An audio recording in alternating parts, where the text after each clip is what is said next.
All right, guys, here we are. Here I am, exhausted beyond comparison. Exhausted, but I'm done. Not only am I done with writing, today is Thursday. I think I've been done writing for a week. Yep, a week today. I finished writing The Promise. I tried to kill my editing staff by having a November 1st release date because that was the plan. And they had to let me know, like, LB, we let you stretch it. I mean, separately. Like, they're like, nah, I can't do that. Like, that's not going to happen. I said, okay. We can do it Friday. It's okay. This has been a journey. This has been a true journey. And I have to speak quickly because I don't have any promos to put in front of this. If you notice, I've only released one promo for The Promise, and that's because when I tell you the year it has been for me, and I'm not complaining because God is still good. God is still on the throne and he's still good and he's still been blessing me, but it's really been a valley year for me. So my photographer, who I adore, one of the hungriest, one of the most inspired photographers I've worked with to date.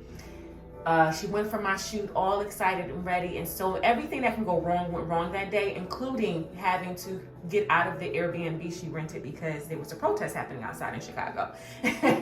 So that didn't leave us with as many shots as I ordered, and that was the one thing. So anyway, I haven't had time to look for, more stock images to express this experience or this journey in The Promise. And I figured, okay, I can do that later on. I can figure it out later on. Later on never happened because I was trying to finish this book. I've had the most tumultuous year. I finished, Grace was published, oh gosh, I always do this. Was it May 1st? It could have been May 1st. And I think it was May 1st because I want to be right when I explain my timeline. It was April 30th, so it's May 1st. So I took some time off, for mental health. I took some time off, went shopping with my bestie, headed up to New York City. I think I even went to the spa. Am I lying? No, I think we went to the spa. Like, I did some self-care, as you guys always ask me to do. I did it. And then I started writing at the end of May because I knew I knew Indie Love was coming, and I knew I didn't want to get behind.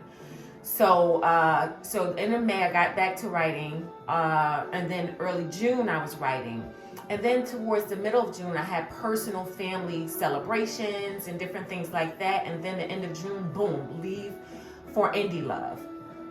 Come back from Indie Love. Got some other issues going on, and then I find out, it was July 1st, I found out I lost my niece tragically in a car accident. And hours later, I get the word that I lost my LBU sis, Angela. So my niece and my Love Velvet Universe sister, reader, Angela, passed on the same day. Needless to say, that week I was sick, and I had to muscle through that and having a struggle because I wanted to get back on track with writing. But then I had to go into planning a funeral. And if you follow me on social media, you know how this goes. It's hard for me to kind of share my personal life because it can affect the time that's given to writing, but it's never going to affect the writing because that is a different universe I'm dipping into for that creativity. But certainly in my own life, things were just crazy. So I go and I bury my niece within 7 days. On my way home, because I drove down to North Carolina to do that. On my way home, I got the word one of my highest matriarchs passed away. My grandmother Ardell's, her older sister passed away. So I had to fly back down to North Carolina, same family, same property, same family, church, all that stuff. And then I get home and I'm struggling to get back into my manuscript. And I'll tell you why.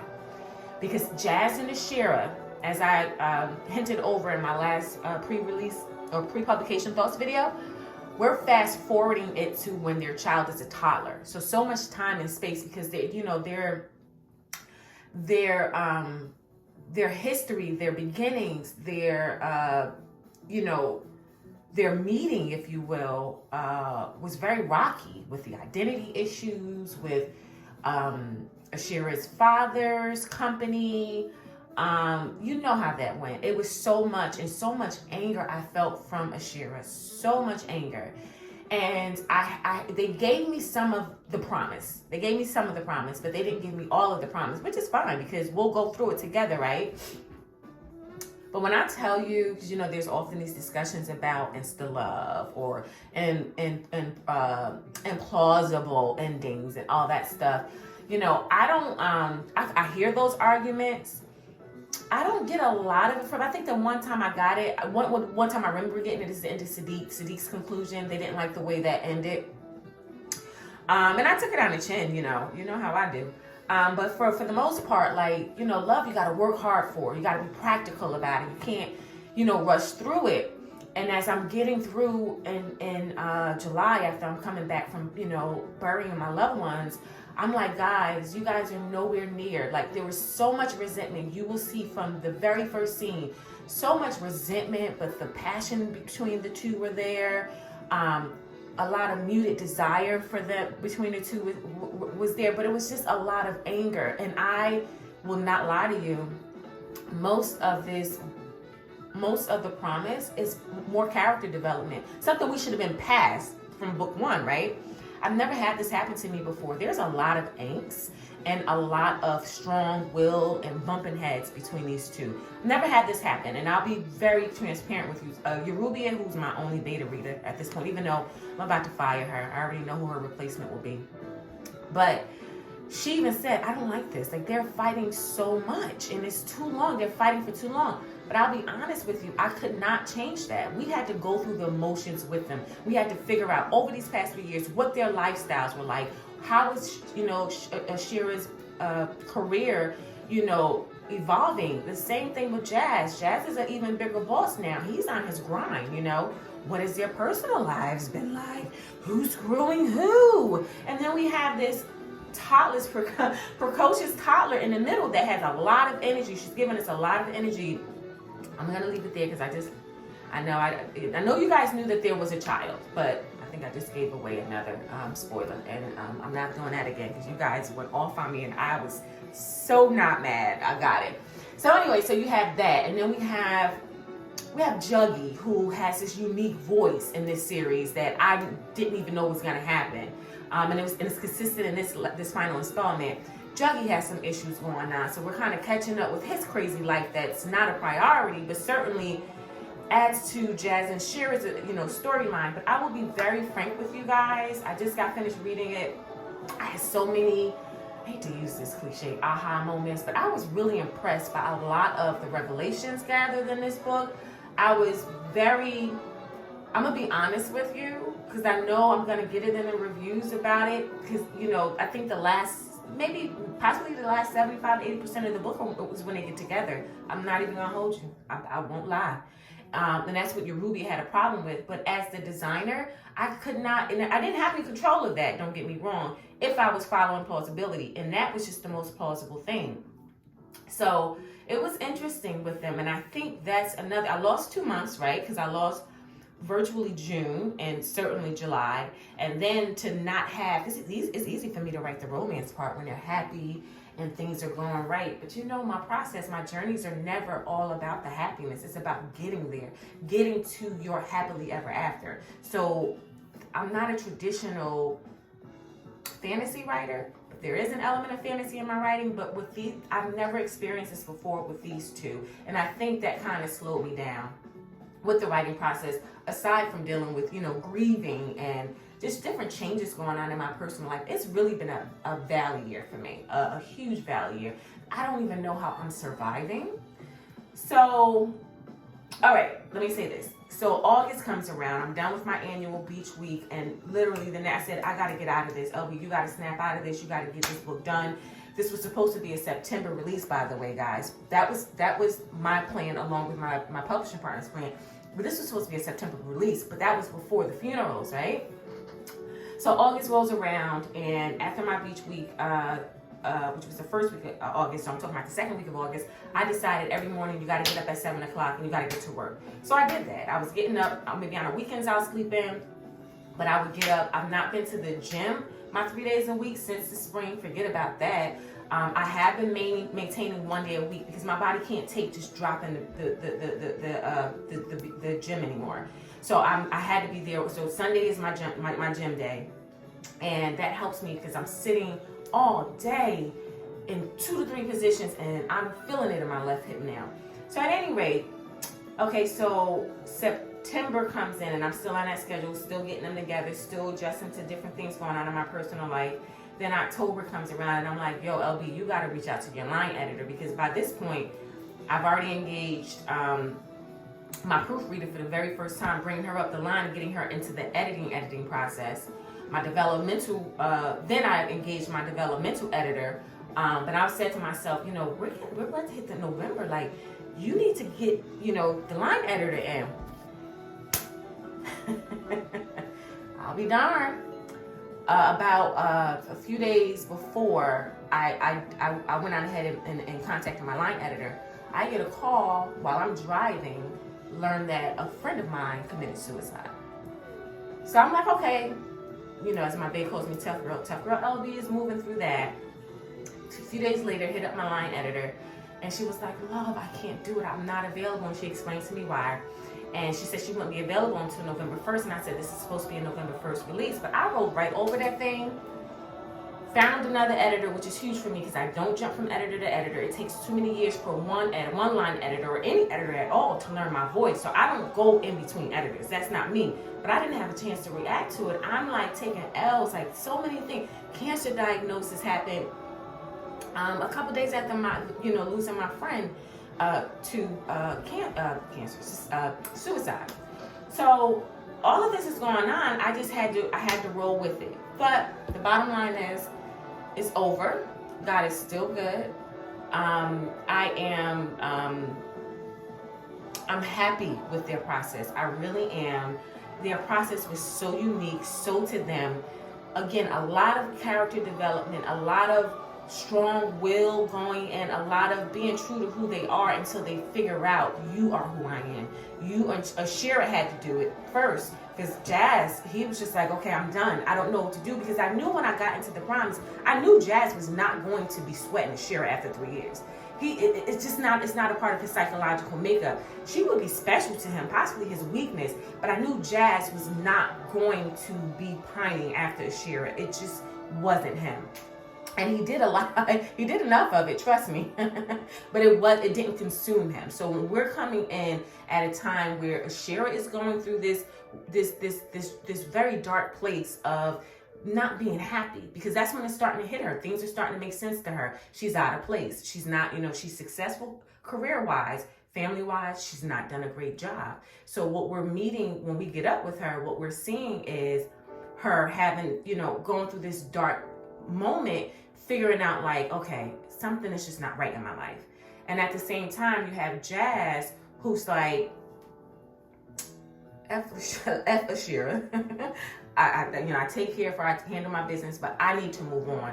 I need to take care of me. So we're meeting them when things are changed, you know, shaken up. Ashira is actually, doesn't know it. She's actually becoming more sensitive or kind of really, what's the word I'm looking for?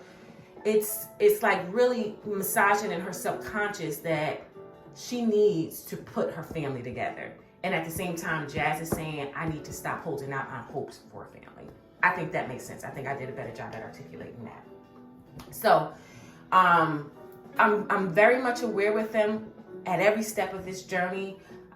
I had to respect Yorubia's opinion about the fighting, because it was true. They spend a lot of time, but to me, psychologically, things are happening during this time where they're fighting and they're in each other's presence. Like you can tell at every inch of this book, Ashira is so attracted to Jazz. She never hides that. I mean, she can be hot and cold, but I think we're gonna see her grow up. We're gonna see her grow up. I never had a problem with Shira. She's just as imperfect as Jazz to me. Some of the things that Jazz pulled on her, I'd have a problem with too. Some of the energy Shira was giving Jazz, I'd have a problem with that too. That's what I do. I just pick up real people with real issues and real flaws, and I bring them together. So speaking of which, What is next for LB? So LB has to go right back into writing next week. I finally decided on my next set of clients. I've heard from clients since the spring. I don't even want to start talking about them because they're not developed, and that was my problem. I remember my last day of Beach Week in August this year, and I came across a wonderfully unique set of clients. I just, in a set that could have just been a one booker, because that's what I'm looking for. I'm looking for a short project to take on, because I was supposed to be getting ready to publish, or just, I was supposed to publish 3 books again this year, remember? Then December should have been that month, and it just did not happen that way. I can't control the happenings of life, and I just have to roll with it. And I think I've done a wonderful job at doing that. At least I pray I have, because I'm still rolling with it. But I'm going into a new, my clients are clear to me. I don't have their story from top to bottom, but they're giving me a strong start, and I have to roll over to that, because, there's some things going on behind the scenes, and there's so many working parts happening that I need to seize the moment of and figure out what's best for MKT Publishing. So anyway, just wanted to share my thoughts with you guys. I don't think I'm missing anything. I love it. I personally, I love it. Very unique experience, again, because of the amount of time that it took them to kind of come together. But I'm very impressed with, how can I put this? I'm very impressed with them staying true to who they are. I'm very impressed, and I know this is going to be an argument, with Ashira not taking out her ego when she finally realized, I'm back in love with this man. And right now, the game ain't set up well for me like it used to be. I don't hold the power I used to hold. But I respect how Ashira is not, she shows, I'm not an insecure woman. I don't have competition with women in Jazz's life. I have competition with my reputation. When I read that line, I was like, whoa. Yeah, I like this. I really like this. But I hope you do too. If you don't, let me know. If you do, please let me know. Please review. My reviews are sucky, the number of reviews. And you guys, I keep saying this, and I'll say it till I'm blue in the face. I have people approaching me behind the scenes or not, based upon your reviews or lack thereof. I have people seeking opportunities for me, needing that number of reviews that I'm not getting. And I don't think it's just Amazon. I really don't. I used to blame it on Amazon, but I don't. I just don't think my people are showing up. Some of you, though, are saying, well, love, I'm not starting a series by you until I get the whole thing. If that floats your boat, that's fine too. But at least show up for me once you read the series. Let me know, and be honest in the reviews. Be honest in them. I'm not going to ask for any fluffy reviews, just like I ain't going to give you no fluffy story. I'm going to give you real. So I expect the same in return. So that is it, because I don't know what I'm going to put in front of this. I got more edits to put in from my proofreader, who's going behind, showing me the mess I've made since the editing team has done their work. And I have more edits from my editor, my developmental editor. I have to go grocery shopping. Today is going to be another busy day for me, but this will be going up in the air tonight. Tomorrow, I'm going back to the gym for the first time during the week in like months, because I got to work this out. And then this weekend, I'm putting on some heels, some makeup, and I'm going out, honey. Okay? All right, guys. I will holler at you on the other side. Ciao.